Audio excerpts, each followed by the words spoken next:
What's up, Scyushi Squad? We are back in more Trove, and today, yes, that's right, the 36K series continues, and today we are highlighting the Fae Trickster, which is a weirdo class for those of you that are psychopaths. I mean, honestly speaking, Fae Trickster is not a very... It's not a popular character, despite the fact that I feel it's very underestimated. Like, well, actually, no, it's not necessarily underestimated. Everybody knows that the Fae Trickster is powerful, right? It's just that most people, myself included, aren't super big fans of the style of the character, the gameplay, and everything like that. Now, that said, I know that there are Fae Trickster mains out there, and I'm not going to end up ignoring you guys. I'm not saying that there's anything wrong with maining Fae Trickster. It's just not something for me. So before we get into today's video, I do want to mention that there has been some slight changes to the Fae Trickster since the Shadow Hunter update of Shadowy Spotlight, which still currently isn't on console. Stop asking. We don't know when it's coming on console. It's not like I'm a developer or anything. Otherwise, I would have fired somebody for not having it released to you guys sooner. But at the very least, consider this. What you see in this video today is something that you can expect to see eventually on the console when this update ends up going live. And if you're sitting there as a Fae Trickster main already, you're going to be very excited to know that the Fae Trickster just gets stronger. So anyways, let's talk about the changes. So basic attack without ego boost. This is where most of the changes have been made. So basically the way that the Fae Trickster plays is if you don't take damage for a set amount of time, you end up getting what is called ego boost, which essentially ends up increasing your damage. So what they did is they made it so that when you get hit by an enemy, you lose ego boost. And it says without ego boost active, your base attack has been increased to 300% up from 220%. Basic attack with ego boost active, however, has also been increased to 650% up from 610%. So not as big of a change, but still quite substantial. The glitter bomb damage, are you ready for this, Fae Trickster mains? Are you ready for this? Glitter bomb damage increased to 675%. That number doesn't mean anything to you until you hear that it is increased from 450%. That's big chunko numbers. Like, oh my god. Which is really cool because it means that the Fae Trickster suddenly becomes very, very viable for farming like big groups of enemies and stuff, because your bomb can actually like kill stuff all at once. They also increased the duration of ego boost debuff when hit to 4 up from 2. So basically, it means that you can end up taking 4 hits instead of 2 hits.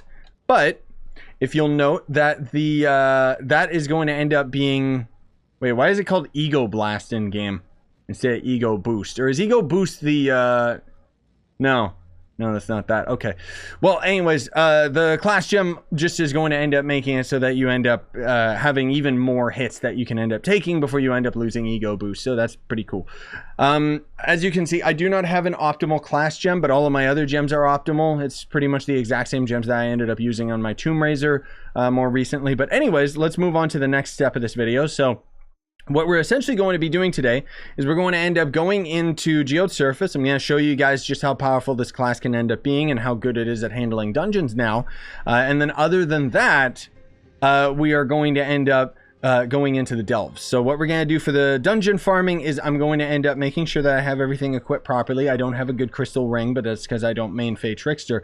And I also, rather than having that, I would rather have Trailblazing just to give me that extra little bit of movement speed, but it's not really super duper important. And then otherwise, Knight subclass ability. We should also, instead of this mount, which is very, very cool, we're going to end up using the Volatile Bounder, which basically is better than Gonda just because it's got the super jump. It's from Bomber Royale Season 3, incidentally not on consoles either. But anyways, let's start the timer. So we're gonna do 5 minutes of this. It's not going to end up being super duper optimal, where I end up talking about like the Fae Trickster and how you play it and blah blah blah blah blah. Just giving you guys some feedback before we end up hopping into the delves to see just how powerful the class can end up being. So essentially, Fae Trickster mains are going to end up shining most of all in the delves, and you will also end up doing a really good job with dungeon clearing. As you can see, now that we can just rely so heavily on our glitter bomb. I don't know why I'm being knocked back so far. Weird. But Glitter Bomb just does such insane heaps of damage now that even base enemies, like that's 45 mil right there, just with a basic little hit with this thing. So everything dies. And Trove's endgame gets basically, for dungeon farming anyways, it gets boiled down into speed farming. And speed farming has only a couple different mechanics to it, to whether or not, to determine whether or not a class is going to end up being viable for speed farming. So one of those is going to end up being the time to kill, which as you can see, Fae Trickster is absolutely fine, because not only with the attack speed and so on and so forth, if we just spam our bombs, pretty much everything that we come across is going to end up dying like almost instantaneously, save for, as you saw right there, the boss itself, you know, it's survived 2 hits instead of 1. But the point is that the time to kill is pretty good. It's not going to end up being something that is exceptional, but generally speaking, once you get to a dungeon, you are going to be fine, whoopsie daisy, and you are going to be able to kill absolutely everything, right? The other bigger aspect, I would say, for speed farming is the distance that it takes, or the time that it takes for you to travel from one dungeon to another. And that's where the Fae Trickster kind of suffers. As you can plainly see, we don't really have that much in terms of movement speed. Granted, I don't have movement speed on my staff right now, so we could potentially end up being faster. But generally speaking, it's going to be very, very difficult for you to end up topping mount movement speed with the Knight subclass ability if you have your Knight at a really high power rank. And generally speaking, the base movement speed of the Fae Trickster is just not particularly good. And that's where I feel like the class can kind of suffer. Like, even if you end up getting all of the movement buffs and so on and so forth, like you see, we're sitting on 140 movement speed, which is nice, but it's not like gonna turn any heads. It's not going to make anybody go, oh my god, this is the best class in the game. I don't have bombs on my hotbar. I'm sorry about that. Also, this Knight seems to be following me. Which normally in this series, what I try to do is I try to do dungeons solo, so I can show you guys a prime example of just how good one specific character can end up being. And then of course you can end up taking into account if you're playing with your friends, it just means that the character is going to end up shining even more, rather than just, wait a minute, that's not, I want to see damage in a group. Because in a group, you know, you can have your friends kind of compensate. But in this case, I don't, no offense to this guy that's following me if he watches this video, but I don't think that he's actually doing enough damage, or should I say outputting enough damage to even compare to your boy Fae Trickster, because of just the sheer amount of damage that we've got on this guy. Now, again, to reiterate, you wouldn't necessarily end up using Fae Trickster for speed farming, but the changes that they ended up making to the class are definitely welcome, because one of the things that the Fae Trickster did suffer at was the time it took to end up defeating a dungeon. Because what the Fae Trickster strives at is super high damage numbers, but it fails because it's going to end up being a single target character, which by that, you know, the definition quite literally is just the fact that normally what Fae Trickster would do is just hold left click, because that's where a lot of your damage was. And as you can see, it takes a lot longer for me to end up clearing enemies, just because I have to tag them one at a time, rather than just throwing down a glitter bomb and hitting everything all at once, not to mention the sheer amount of damage that this class ends up actually having in the first place. Like you can see, our base shot is doing 43 mil. If I throw a bomb, that's going to end up doing 45 mil. And I haven't even ended up using my ultimate ability, because frankly speaking, I don't have to when we're doing normal dungeon farming.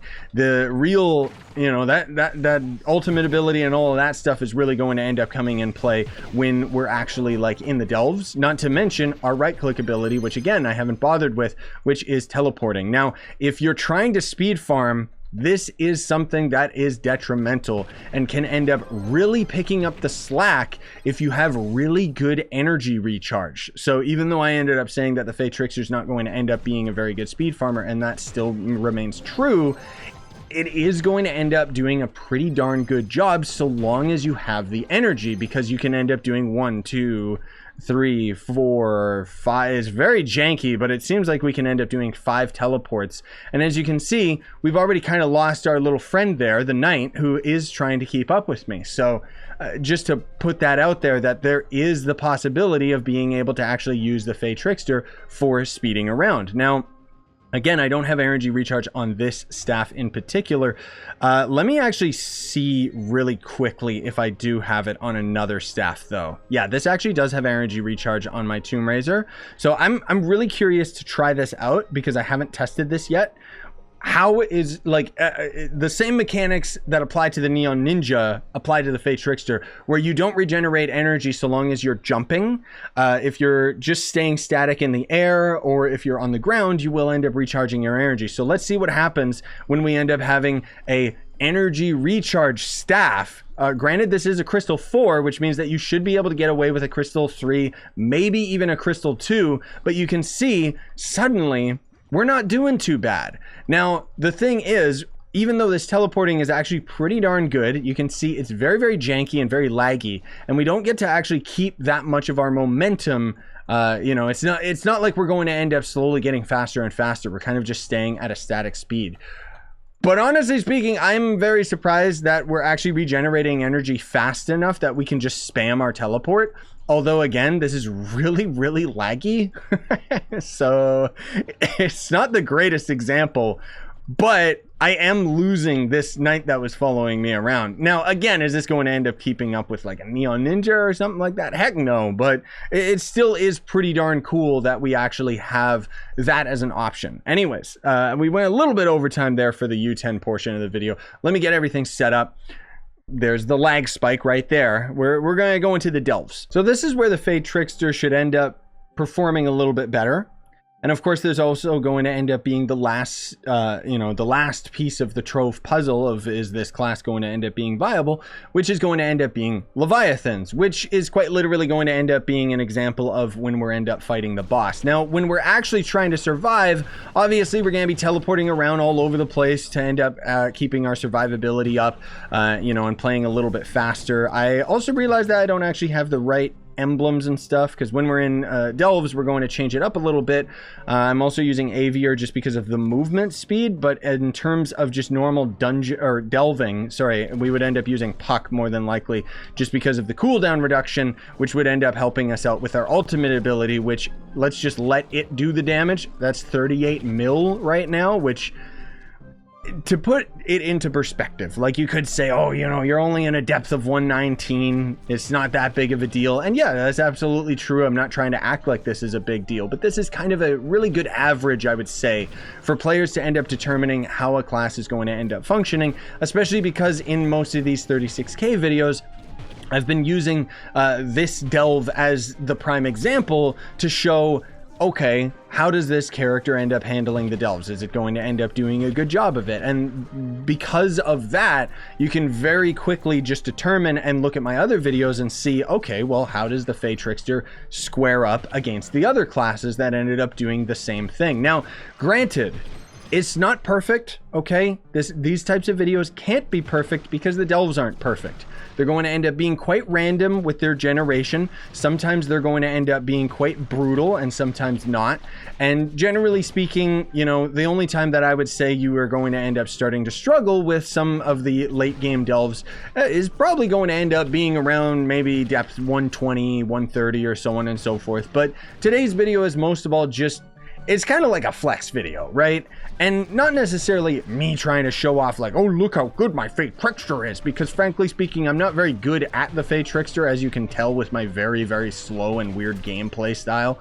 But I understand this video game and I know how to play it, you know, at the end game and so on and so forth. And most of all, it's trying to show off just how powerful the Fae Trickster can end up being if you're going to end up handling some deep delves and just, you know, playing with your buddies, or whether or not like people should end up making fun of you for using this class, which I'm not condoning bullying in any way, shape, or form.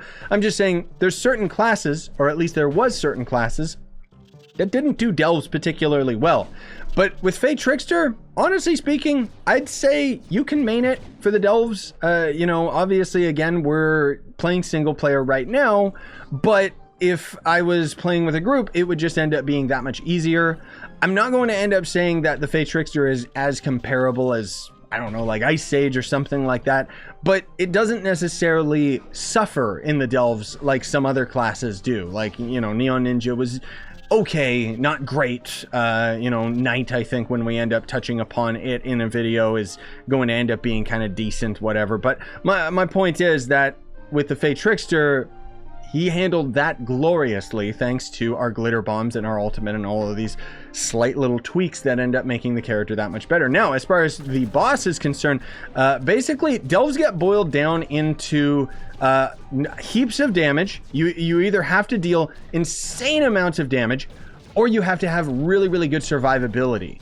And Fae Trickster has both. You have really, really good damage, and then also the fact that your allies can end up luring bosses and just distracting them and stuff means that you have survivability and quite literally are going to end up being invincible, as you can see with this guy who cannot touch me just because, I mean, he's kind of an idiot.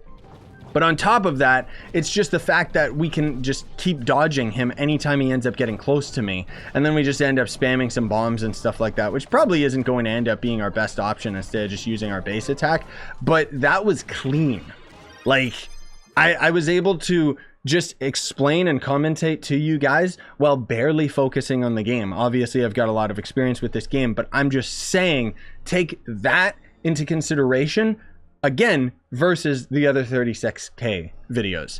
And I like doing these videos as well because I am out of touch with some of these classes because I've never really dedicated a super big amount of time to playing as the Fae Trickster. And so it's really, really good for me to end up making videos like this every now and then so that I can kind of get caught up with all of the changes and see like, okay, well, how viable is this? So that when you guys end up asking me in streams and stuff like that, I can end up relaying the information to you. Or frankly speaking, you can just watch this video. But anyways, this boss enemy that we ended up fighting essentially is going to end up being very similar mechanics to a Leviathan, save for the fact that I'm